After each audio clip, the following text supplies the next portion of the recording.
Pria itu hanya menyadari bahwa kayu bakar di rumahnya habis saat sedang memasak. Siapa sangka, dia langsung membelah kursi kayu jati di rumahnya, dan mematahkan kakinya. Lalu dia membuangnya ke dalam tungku dan membakarnya. Tanpa disadari, tindakan berani ini terekam oleh kamera di belakangnya, dan disiarkan dalam acara varietas. Para penonton di studio tidak bisa mempercayainya. Bagaimana mungkin seorang pengumpul barang bekas bisa begitu kaya? Mereka sama sekali tidak bisa membayangkan sejauh mana kekayaan pria itu. Barang-barang emas dan perhiasan di rumahnya hampir membentuk gunung kecil. Namun, pria itu sangat rendah hati. Dia selalu berpura-pura menjadi orang miskin sepanjang hari, mengendarai sepeda 3 roda tua untuk mengumpulkan barang bekas. Karena pekerjaannya melibatkan perjanjian kerahasiaan. Bahkan putrinya menganggap ayahnya tidak berprestasi. Untuk membantu meringankan beban keluarga miskin, diam-diam pergi dan mengikuti acara varietas. Aturan acara sangat sederhana. Mereka akan berada di rumah 3 anak kecil, memasang kamera tersembunyi, selalu memperhatikan setiap gerakan ayah-ayah mereka. Salah satunya yang memiliki perilaku terbaik, dapat membawa pulang hadiah 1 juta. Tampak ayah anak laki-laki nomor 1 adalah seorang CEO perusahaan. Kekayaannya sudah mencapai puluhan juta. Ayah anak nomor 2 adalah seorang profesor universitas. Benar-benar muda dan berbakat. Namun ketika giliran ayah anak perempuan kecil, malah terlihat dia membawa sebuah tas kain berwarna hijau. Menghabiskan hari-harinya di sekitar gedung-gedung perusahaan, mengandalkan mengumpulkan barang bekas untuk hidup. Ketika semua orang merasa sangat kecewa, tapi melihat pembalikan yang mengejutkan, pria itu tiba-tiba muncul di mobil Rolls-Royce. Tidak mungkin, dia mengumpulkan barang bekas sambil mengendarai Rolls-Royce. Barang bekas apa yang dia kumpulkan? Saya bilang saja, orang-orang ini semua penipu. Orang biasa bahkan tidak memiliki kesempatan untuk tampil di depan kamera. Ketika semua penonton mengira dia akan duduk di dalam. Namun pria yang waspada melihat seseorang sedang mengambil gambar diam-diam di sampingnya. Maka dia segera mengubah arah. Dia naik sepeda 3 roda tua di sampingnya pulang ke rumah. Sementara dia berlari dengan cepat. Dia mengira dia akhirnya berhasil melepaskan diri dari paparazzi di belakangnya. Namun dia tidak pernah menyangka bahwa tim acara telah memasang kamera tersembunyi di rumah setelah mendapatkan persetujuan dari putrinya. Mereka telah memasang kamera tersembunyi di rumahnya. Ketika melihat kondisi hidup gadis itu yang buruk, para juri di tempat langsung menyatakan akan memberikan sumbangan kepadanya. Menjadi contoh yang baik, mengeluarkan 50.000 yuan. Namun, dalam detik berikutnya, dia melihat pria itu mengeluarkan sesuatu dari dalam karung. Semua orang di tempat itu terkejut sampai tak percaya. Lagi-lagi itu adalah sarang burung walet dan sirip ikan. Bisakah kita mencoba sesuatu yang baru? Kamu tidak cerdas. Kamu membuatku tertawa sampai mati. Masih ada sarang burung walet dan sirip ikan. Apakah dia mampu membelinya? Begitu banyak drama. Para tamu mengira pria itu sedang berbicara tidak jelas. Tidak disangka, barang-barang di dalam karung adalah hadiah dari orang lain untuk meminta bantuannya. Saat ini, di dalam kotak yang dia pegang, ternyata berisi kalung senilai jutaan. Kejadian ini membuat kerumunan terkejut. Saat ada yang curiga bahwa itu pasti barang palsu, ternyata ada pembawa acara yang tajam mata tiba-tiba menemukan kalung di tangan pria itu. Ternyata persis sama dengan tamu di sebelahnya. Tuan Zhang, jangan bercanda. Kalungku ini adalah edisi terbatas global. Ini dibeli oleh suamiku. Dibeli dengan harga lebih dari 20 juta. Tuan Zhao, kalung di tangan pria ini adalah koleksi dari direktur yang telah bertahun-tahun. Bintang abad ini. Jadi, kenapa kamu masih berdiri di sini? Tangkap dia. Sepertinya ini adalah ruang bawah tanah. Apa yang mengejutkan? Bukankah ini hanya tempat sampah? Tinggal di tengah tumpukan sampah. Aku bahkan merasa bau. Aku benar-benar tidak ingin melihat rumah mereka lagi. Aku merasa mual. Tunggu. Sepertinya seseorang datang ke rumah Ayah Chen. Sudah datang. Tuan Chen, di mana Duoer? Dia akan pulang agak malam setelah piket hari ini. Jadi, hanya kita berdua di rumah. Benar, Tuan Chen, karena Duoer tidak ada di rumah. Mengapa kita tidak melakukannya sekali? Tidak sepantasnya begitu. Bagaimana jika dia menemukan kita? Kalau ketahuan, lalu bagaimana? Zaire masih kecil, dia tidak akan mengerti apa-apa. Dengan beberapa kata, kita bisa menipunya. Sungguh rendah, melakukan hal seperti ini di siang hari. Tidak tahu malu. Produser, potong iklan kapan saja. Kita semua sudah miskin seperti ini. Masih menghabiskan uang untuk wanita. Sungguh menjijikkan. Tidak seperti yang kalian bayangkan. Ini guru privat yang dipekerjakan oleh ayahku untukku.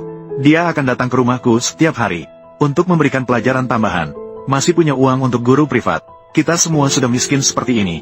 Masih ada uang untuk menyewa guru privat. Menurutku, guru privat ini hanya untuk menghemat uang ayahmu. Dia hanya mempekerjakannya untuk dirinya sendiri. Baiklah, cepatlah. Dia akan segera pulang.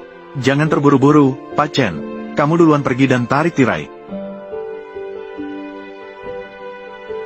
Kak Yue, kapan iklannya dipotong? Tunggu sebentar. Wanita sekarang benar-benar melakukan segalanya demi uang. Tidak ada batasan sedikit pun. Tidak peduli dengan kekotoran. Inilah Duer. Analisis hasil keseluruhan bulan ini. Nilai mendengarkan bahasa Inggris meningkat 3 dibanding bulan lalu.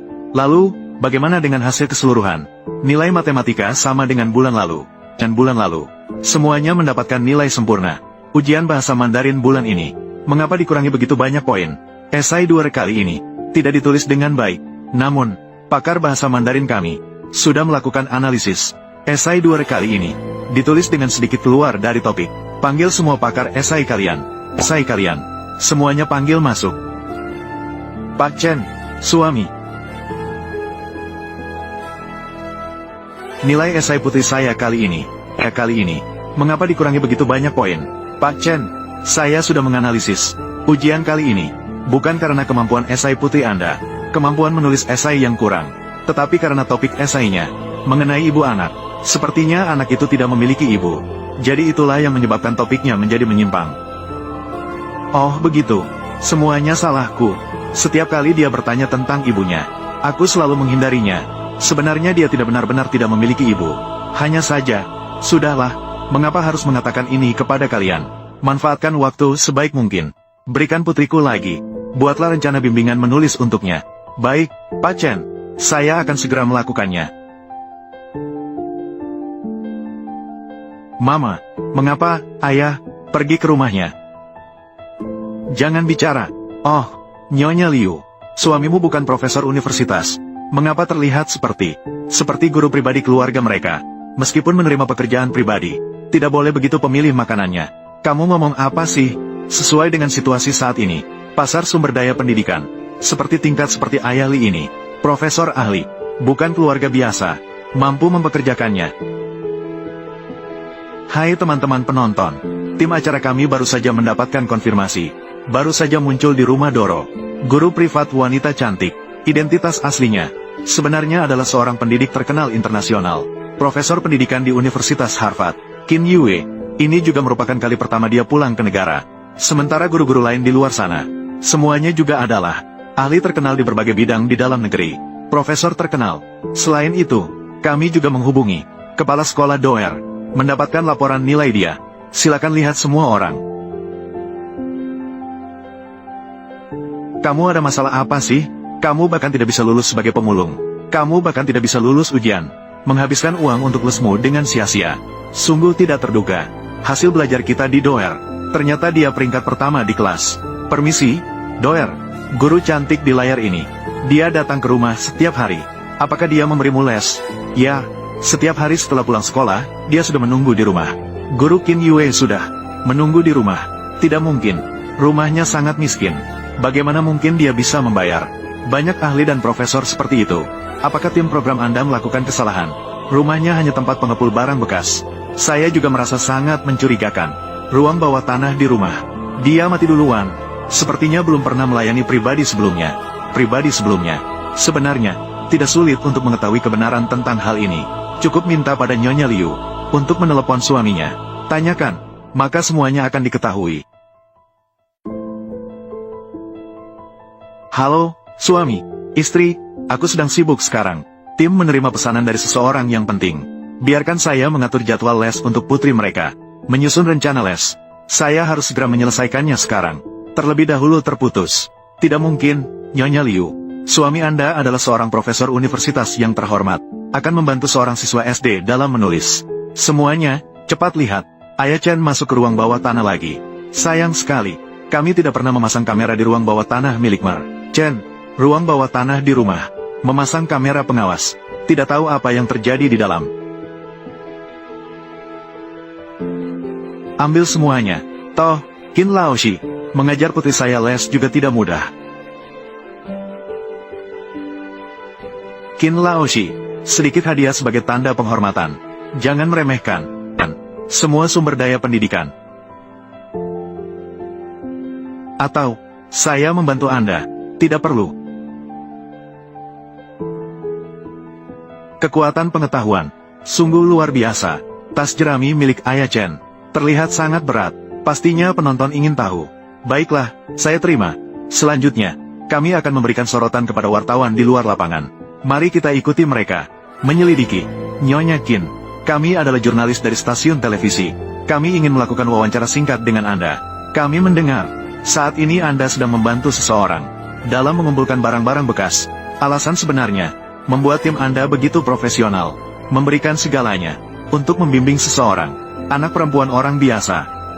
Chen telah mengatakan, tidak boleh ada yang tahu, tentang identitasnya. Saya tidak tahu apa yang Anda bicarakan. Tim saya, sedang melakukan eksperimen pendidikan. Sementara Putri Chen Wen, adalah subjek eksperimen ini, yang dipilih secara acak. Tim saya, akan memberikan semua sumber daya pendidikan. Semua sumber pendidikan, sudah selesai. Tidak masalah, silakan pergi. Nona Qin, bisakah Anda membiarkan kami melihat ke dalam karung goni itu? Isinya di dalam karung goni? Tidak bisa, Nona Qin. Jadi, itu sudah jelas. Semuanya jadi jelas. Hanya sebuah eksperimen pendidikan gratis. Hanya bisa begitu. Anak ini beruntung. Jelas-jelas nasib buruk. Tim yang begitu bagus ini, harus memberikan layanan pengumpulan sampah. Apakah menurutmu mereka gila? Saya masih penasaran. Jika eksperimen ini gratis, lalu Ayah Chen, di dalam karung goni yang dikirimkan untuk Qin Yue, isinya apa? Dengan identitas Qin Yue, seharusnya tidak mau menerima hadiah. Dan juga ruang bawah tanah mereka, pastinya ada banyak barang di dalamnya. Paling-paling hanya beberapa produk lokal. Orang kelas bawah seperti mereka, kamu berharap mereka bisa memberikan makanan mewah? Duo R, ruang bawah tanah di rumahmu. Pernah masuk? Tidak pernah. Saya tidak pernah tahu sebelumnya. Kami punya ruang bawah tanah. Itu telepon Ayah. Cepat ambil. Duo R, apa yang ingin kamu makan? Ayah, aku ingin makan telur dadar tomat, dan daging goreng cabai. Baiklah, Ayah akan segera membuatnya. Belajar dengan baik. Bisa makan begitu sampai di rumah. Baik. Selesai. Haruslah kayu cendana mas. Sayur yang digoreng harum. Benar-benar lucu. Kayu cendana mas. Apakah dia tahu berapa harga kayu cendana mas? Meja kantor suamiku. Itu terbuat dari kayu cendana mas. 1 meter kubik harganya 300.000. Jika dia membakarnya, benar-benar terbuat dari kayu cendana mas. Berarti dia membakar 100.000. Astaga, kayu cendana emas digunakan sebagai kayu bakar. Keluarga ini. Ini adalah pohon berusia. Raja kayu cendana emas berusia 1300 tahun. Orang jahat ini, malah membakarnya sebagai kayu bakar. Cepat, bawa aku menemukannya. Tangkap dia. Kalian siapa? Siapa yang membiarkan kalian masuk ke rumahku? Nakal, jangan pura-pura. Kamu dicurigai mencuri perhiasan dari perusahaan kami. Sekarang saya akan membawa Anda kembali untuk diinterogasi. Kamu sebaiknya menyelidiki dengan baik. Jangan tangkap orang yang salah. Kamu tidak akan sanggup menanggung akibatnya. Apakah saya perlu menanggung akibatnya? Ayah, Duo R, jangan menghalangi saya. Aku akan mencari ayahku. Duo R, jangan terburu-buru dulu. Kamu tenang saja. Tim program pasti akan membantu Anda. Temukan ayah. Benarkah?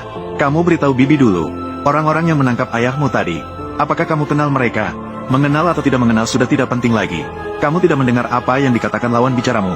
Pencurian perhiasan. Ayahnya adalah seorang pencuri. Ayah saya sama sekali bukan pencuri. Jangan ngomong sembarangan. Kamu teriak-teriak apa sih? Mereka menangkap pencuri sampai ke rumahmu. Masih bisa ada yang palsu. Jika atasan tidak baik, bawahan juga tidak akan baik. Dua guru juri. Mengenai hal ini, apa pendapat kalian? Ingin tahu apakah Chen Wen adalah pencuri? Sangat mudah. Cukup datang ke rumahnya untuk tahu. Saya setuju. Saya tadi merasa rumahnya memiliki masalah di ruang bawah tanah. Ruang bawah tanah. Barang curian mungkin tersembunyi di ruang bawah tanah rumahnya. Saya juga setuju dengan pendapat dua juri. Duer, bisa bawa kami ke rumahmu untuk melihat-lihat. Duer, bukankah kamu ingin segera menemukan ayahmu? Jika tidak bisa dibuktikan, ayahmu bukan pencuri, maka kami tidak bisa membantumu. Baiklah, aku akan mengantarmu pulang. Ceritakanlah, kalung itu dari mana? Tidak bisa dijelaskan. Kamu siap-siap masuk penjara. Kalung apa? Kalian sebenarnya siapa? Aku bertanya lagi padamu. Kalung ini dari mana? Diberikan oleh orang lain. Ada apa? Masih pura-pura. Kalung bintang abad ini. Ini adalah barang koleksi utama perusahaan kami. Sekarang, berada di tanganmu yang mengumpulkan barang bekas. Nah, katakanlah, siapa yang memberikan? Tidak percaya, coba telepon dan tanyakan. Katakan nomornya. Ibu, lihat ayam. Jauhkan diri dari barang-barang kotor itu sedikit. Bau busuk sekali, tanda merek terdaftar. Tak heran Chen Wen mencuri barang. Dalam kondisi seperti ini, sedikit godaan materi, dengan mudah menghancurkan seseorang. Nietzsche pernah mengatakannya. Kemiskinan adalah akar dari kejahatan. Hei, mengapa kamu duduk di mana-mana? Lihatlah rumah ini, begitu banyak sampah. Mana yang bisa menampung pantatmu? Ibu, aku lapar, hanya ingin duduk sebentar. Tahan sedikit, di tengah padang gurun ini, aku harus pergi kemana untuk mencarimu makanan. Makanlah sedikit makanan yang dibuat ayahku terlebih dahulu. Dia memasak dengan sangat enak. Makan apa? Makanan orang miskin. Tidak takut sakit perut, Bibi. Ayahku memasak dengan sangat bersih. Tidak akan membuatmu diare. Jika tidak percaya, kamu juga bisa mencobanya. Siapa yang makan sampah ini? Apa kamu baik-baik saja, Duo? Apakah kamu jatuh? Pelan-pelan. Nyonya Qian. Duo dengan baik hati memberikan makanan untuk anakmu. Bagaimana kamu bisa seperti ini? Dia yang mencari masalah terlebih dahulu. Memaksa memberikan makanan orang miskin. Untuk anak saya makan. Mau membunuh siapa? Anjing di rumah saya pun tidak mau makan ini. Nyonya Qian. Berbicara dengan penuh pertimbangan. Jangan lupa, sekarang kita masih sedang siaran langsung. Siaran langsung itu apa gunanya? Yang saya katakan adalah fakta. Baiklah, Duoer, jangan menangis. Bisakah kamu membawa kami pergi ke kamar tidurmu dan lihat? Tunggu kami menemukan petunjuk. Kami bisa membawamu mencari ayahmu. Duoer, semua sertifikat ini adalah milikmu. Apa gunanya memiliki nilai bagus? Nilai bagus. Lahir di keluarga seperti ini, asalkan tidak mencuri seperti ayahnya. Sudah bersyukur kepada Tuhan. Nyonya Qian, Duoer hanya seorang anak. Bagaimana kamu bisa berkata seperti itu? Apakah saya salah bicara? Lahir di keluarga miskin seperti ini. Apa yang bisa diajarkan dari keluarga seperti itu? Oh, baiklah. Bukan untuk mengumpulkan bukti mencuri ayahnya di rumahnya. Ayahnya di rumahnya. Bukti mencuri barang. Ayo pergi ke ruang bawah tanah dan lihat. Sudah menemukan ruang bawah tanah. Dengarkanlah. Itu seharusnya ruang bawah tanah itu. Kenapa masih menunggu? Cepat buka. Anak saya sudah lapar. Segera singkirkan dia dan ayahnya. Saya akan membawa anak saya makan. Semua orang cepat datang melihat. Bulin, apakah Anda menemukan sesuatu? Ini adalah kayu cendana emas yang asli. Chen Wen benar-benar menggunakan kayu cendana emas sebagai kayu bakar. Lihatlah pola ini dan aroma ini. Seperti tempat tidur kayu cendana emas di rumah saya. Benar-benar sama persis tempat tidur saya itu.